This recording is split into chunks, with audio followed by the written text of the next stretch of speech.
بسم اللہ الرحمن الرحیم۔ زندگی کے اتار چڑھاؤ سے گھبرانا نہیں ہے۔ کابل کے ایک پروفیسر کی کہانی، ان کی زبانی، پشتو سے ترجمہ۔ پڑھنے کے لیے پاس اتنے پیسے نہیں تھے، اس لیے زمین فروخت کر کے پڑھا، فارن سے پی ایچ ڈی کر لی، واپس کابل آئے۔ سوچ رہا تھا اتنا سارا پڑھ لیا ہے، اب تو صدر کے بعد سب سے بڑی کرسی مجھے ملے گی۔ کافی عرصہ نوکری کے لیے دفتروں کی خاک چھانی، نوکری نہیں ملی۔ کچھ تو کرنا تھا، اس لیے ایک کار سروس اسٹیشن کھولا۔ رشتہ داروں نے خوب مذاق اڑایا، مگر میں اپنے آپ کو اور گھر والوں کو تسلی دیتا رہا کہ سب بہتر ہو جائے گا۔ سروس اسٹیشن بہت خستہ حال تھا، شیشوں کی بجائے پلاسٹک کا سہارا لیا گیا۔ کابل کی یک بستہ اور تیز و تند ہوائیں آئے روز پلاسٹک اڑا لے جاتی اور مجھے ہر روز نئے پلاسٹک خریدنے پڑتے۔ چچا زاد بھائیوں کو میرے نئے کام سے کافی راحت محسوس ہوتی تھی۔ آئے روز خوبصورت کاریں لاتے اور مجھ سے دھلاتے تھے۔ اگرچہ میرے ساتھ اور بھی لوگ کام کرتے تھے، مگر ان کی کاریں ہمیشہ میں خود صاف کرتا تھا۔ سخت سردی کا موسم تھا، کابل کی یک بستہ ہوائیں جسم کے آر پار گزرتی تھیں۔ میں پلاسٹک والی کھڑکی سے باہر کا منظر دیکھ رہا تھا۔ چچا زاد آئے، گاڑی کھڑی کی اور صفائی کا کہا۔ گاڑی اندر سے پوری طرح گوبر گھاس سے بھری پڑی تھی۔ خدا جانے، مگر میرا گمان یہ تھا کہ انہوں نے خود ہی جان بوجھ کے گندی کی ہے تاکہ میں صاف کروں اور وہ دیکھ کر سکون پائیں۔ میرے ساتھ کام کرنے والے گاڑی کی طرف لپکے، میں نے انہیں منع کیا۔ مطلب یہ تھا کہ اب چچا زاد بھائی ہیں، وہ تو صرف اس لیے آئے ہیں کہ مجھے صفائی کرتے ہوئے دیکھیں۔ میں نے بھائی کو بٹھایا اور ان کے لیے چائے کا آرڈر دیا اور خود گاڑی کو واش کرنے لگا۔ کام بہت سخت تھا، میری آنکھیں بھر آئیں، مگر کام کرتا رہا اور ان کی گندی گاڑی صاف کی۔ چچا زاد بھائی چائے کا کپ ہاتھ میں پکڑے باہر آئے اور کہا، اچھی طرح صاف کرنا، اگر سچ پوچھئے تو بہت ہی گھٹن حالت تھی، مگر میں نہیں چاہتا تھا کہ بھائی کی امیدوں پر پانی پھیروں۔ کچھ دنوں بعد میں نے کار اچھی طرح دھوئی۔ کار کا مالک کافی مضطرب تھا۔ میں نے سوچا شاید گاڑی اچھی طرح صاف نہیں ہوئی ہے۔ میں نے پوچھا، بھائی کیا بات ہے، آپ اتنے پریشان کیوں؟ انہوں نے کہا، میں طالب علم ہوں اور میرا امتحان ہے۔ عجیب بات یہ تھی کہ وہ معاشیات کا طالب علم تھا اور دوسری طرف میں نے معاشیات میں پی ایچ ڈی کر رکھی تھی۔ میں نے پوچھا، کس مضمون کا پرچہ ہے؟ انہوں نے کہا، اکاؤنٹنگ۔ میں نے کہا، تم سامنے اس روم میں جاؤ، میں آتا ہوں۔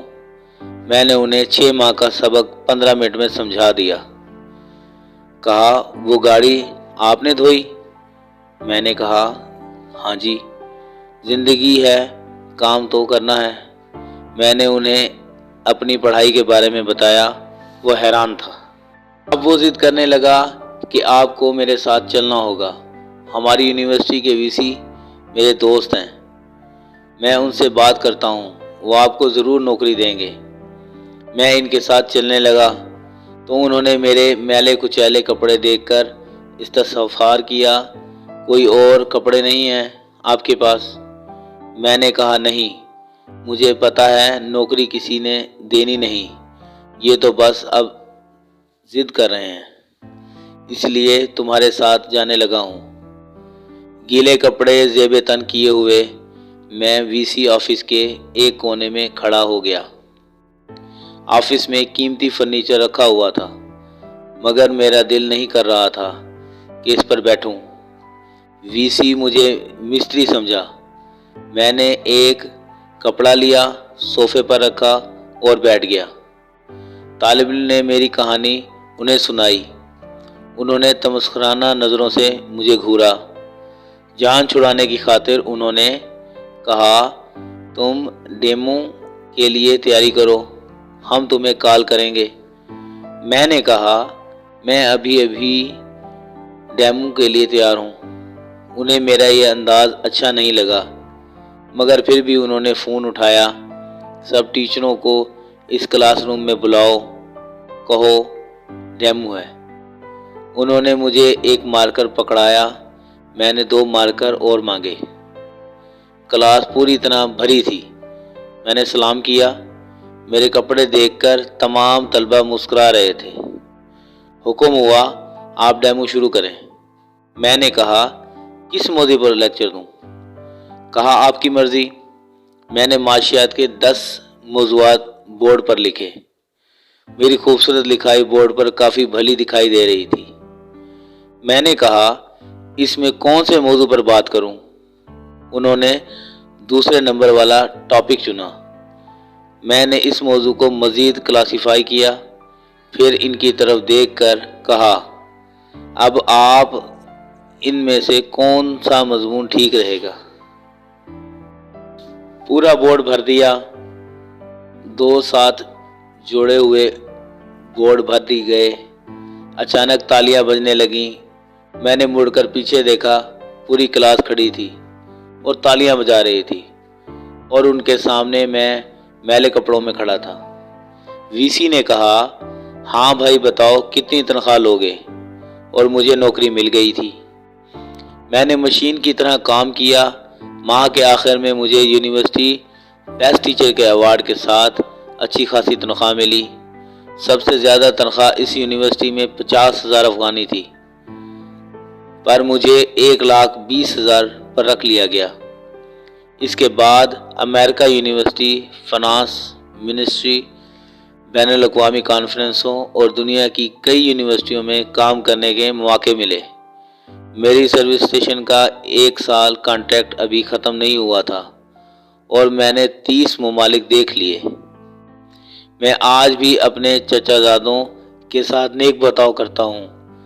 وہ بھی میرا بہت احترام کرتے ہیں اور نام کے ساتھ صاحب ضرور کہتے ہیں۔ میں خدا سے خوش ہوں۔ زندگی کے سامنے کبھی ہتھیار مت ڈالیں۔ زندگی کے بہت سارے جہد ہیں۔ ہمیشہ آنے والے کل کے لیے پر امید رہیں۔ کبھی کوئی کام کرتے ہوئے شرماتے نہیں۔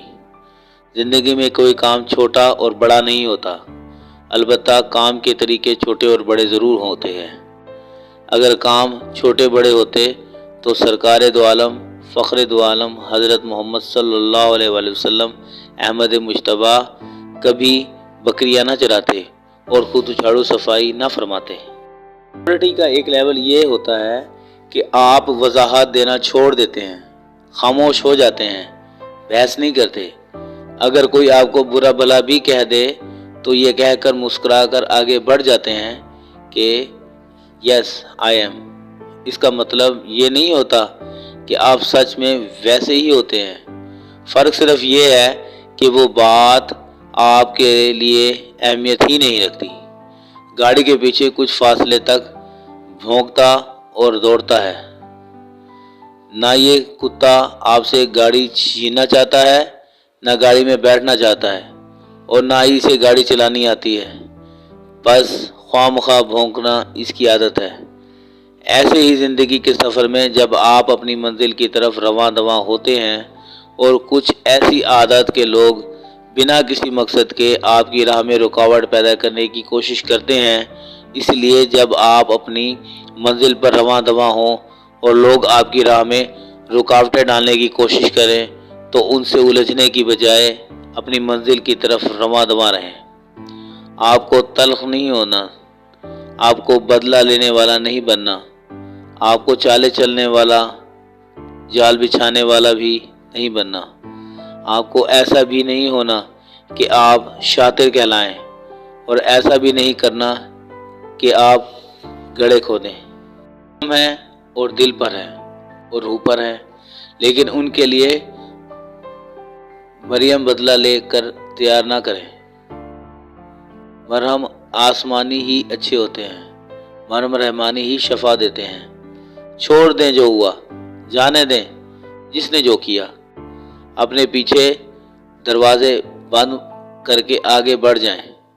زخم دینے والوں، تکلیف پہنچانے والوں، روح کو رون دینے والوں کو ان کے حال پر چھوڑ کر اپنا حال ٹھیک کریں، کیونکہ آپ کو وہ نہیں بننا جو حالات آپ کو بنا رہے ہیں، آپ کو وہ بننا ہے جو اعمال بتاتے ہیں۔